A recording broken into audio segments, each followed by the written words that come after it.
प्रभु यीशु मसीह के नाम में आपको अनुग्रह और शांति मिलता रहे। बाइबल बताती है कि आदि में परमेश्वर ने आकाश और पृथ्वी की सृष्टि की। आकाश और पृथ्वी को बनाने वाला परमेश्वर है, उसने सृष्टि किया है। हमारा परमेश्वर सृष्टिकर्ता परमेश्वर है, नहीं में से सब कुछ करने वाला परमेश्वर। इसलिए आज आपको और मुझको भयभीत होने की जरूरत नहीं है। वो परमेश्वर हमारे जीवन में भी चीज़ों को सही कर सकता है। जिसने आकाश और पृथ्वी की सृष्टि की है, वो परमेश्वर हमारा परमेश्वर है। आज मनुष्य के मन में ये प्रश्न उठता है कि आकाश और पृथ्वी की सृष्टि किसने की होगी, और वो अपने तरीका से अपना बुद्धि और समझ का इस्तेमाल करके खोजने लगता है कि ये पृथ्वी, ये आकाश किस तरह से बनाई गई है। लेकिन जब हम बाइबल का पहला ही पेज को हम खोलते हैं, पहला वचन को जब हम पढ़ते हैं, तो बाइबल बताती है कि आदि में परमेश्वर ने आकाश और पृथ्वी की सृष्टि की। जब परमेश्वर इस पृथ्वी को सृष्टि करने वाले थे तो पृथ्वी का दशा बिगड़ा हुआ था। बाइबल में लिखा है, पृथ्वी बेडौल, सुनसान और गहरे जल के ऊपर अंधियारा था। पृथ्वी को बनाने के समय में 3 समस्याएं थी परमेश्वर के सामने, बेडौल, सुनसान और अंधियारा। जब परमेश्वर ने इन तीनों समस्याओं से डील किया तो सबसे पहले उसने तीसरे नंबर की समस्या से डील किया, अंधियारा से। आज ये बाइबल हमारे हाथ में है। क्यों परमेश्वर ने सृष्टि की इन बातों को हमें दिया है? ताकि हम अपने जीवन में इन वचनों से सीख सकें और अपने जीवन को हम चला सकें। ये बाइबल इसलिए सिर्फ नहीं दिया गया है कि हम सिर्फ इसे ज्ञान के रूप में हम जानें कि परमेश्वर ने कैसे बनाया। नहीं, ये वचन इसलिए दिया गया है ताकि हम इसे अपने जीवन में लागू कर सकें। बाइबल में लिखा है, गहरे जल के ऊपर अंधियारा था और परमेश्वर का आत्मा मंडराता था। परमेश्वर का आत्मा गहरे जल के ऊपर मंडरा रहा था। परमेश्वर का आत्मा वचन का इंतजार कर रहा था कि जब वचन आएगा, जब वचन बोला जाएगा, वचन और परमेश्वर का आत्मा, पवित्र आत्मा जब एक हो जाते हैं तो वहाँ बड़ा मिरेकल होता है। पवित्र आत्मा आज भी हमारे जीवन में काम करने के लिए, इस पृथ्वी पर लोगों के जीवन में काम करने के लिए मंडरा रहा है। लेकिन वो तब तक कुछ नहीं कर सकता है जब तक परमेश्वर का वचन बोया नहीं जाए। जब परमेश्वर का वचन बोया जाएगा, जब परमेश्वर का वचन लोगों के दिल में आएगा, लोगों के मन में आएगा, तो परमेश्वर का आत्मा, वचन एक साथ मिलकर किसी के जीवन में बड़ा मिरेकल को कर सकते हैं। पवित्र आत्मा वचन का इंतजार करता है। जब हम वचन को अपने जीवन में लेते हैं तो वो पवित्र आत्मा हमारे जीवन में काम करने के लिए उनका लाइन क्लियर होता है। ये 3 कंडीशन हमारे मनुष्य के जीवन को बताता है। हमारा जीवन जब हम प्रभु में नहीं थे, हमारा जीवन भी बेडौल, सुनसान और अंधियारा समान था। बेडौल जिसका कोई आकार नहीं, हमारा जीवन का दशा बिगड़ा हुआ था, हमारा परिवार का दशा बिगड़ा हुआ था। शायद हम बीमारी में जकड़े हुए थे, पाप और बुराई में जीवन जीते थे। हमने अपना स्वास्थ्य को खो दिया था, हमने अपना मानसिक स्थिति को खो दिया था।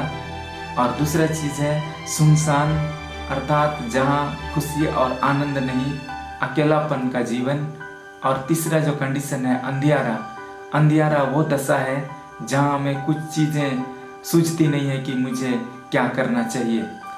कई बार जब समस्या में हम पड़ते हैं तो हमें अपने जीवन में आगे बढ़ने के लिए रास्ता दिखाई नहीं देता है। कई बार डॉक्टर हमें जवाब दे जाते हैं, कई बार लोग हमारा साथ नहीं देते हैं और हम अपने जीवन में अंधियारा में जीने लगते हैं। हमें अपना भविष्य का पता नहीं। अंधियारा वो स्थिति है जहाँ पे हम आगे बढ़ नहीं सकते हैं, चल नहीं सकते हैं, हमें चीज़ें सही से दिखाई नहीं देती हैं, हमें अपना मंजिल नहीं पता। वो वैसी स्थिति है। आज कई लोग, कई एक के जीवन में ये स्थिति है जहाँ हमें अपने जीवन में ये अनुभव होता है कि मैं अपने जीवन में आगे कैसे बढ़ूं। बेडौल, सुनसान और अंधियारा का जीवन। परमेश्वर का आत्मा इंतजार करता है कि जब वचन आएगा तो ऐसी स्थिति में वो अपने काम को करे।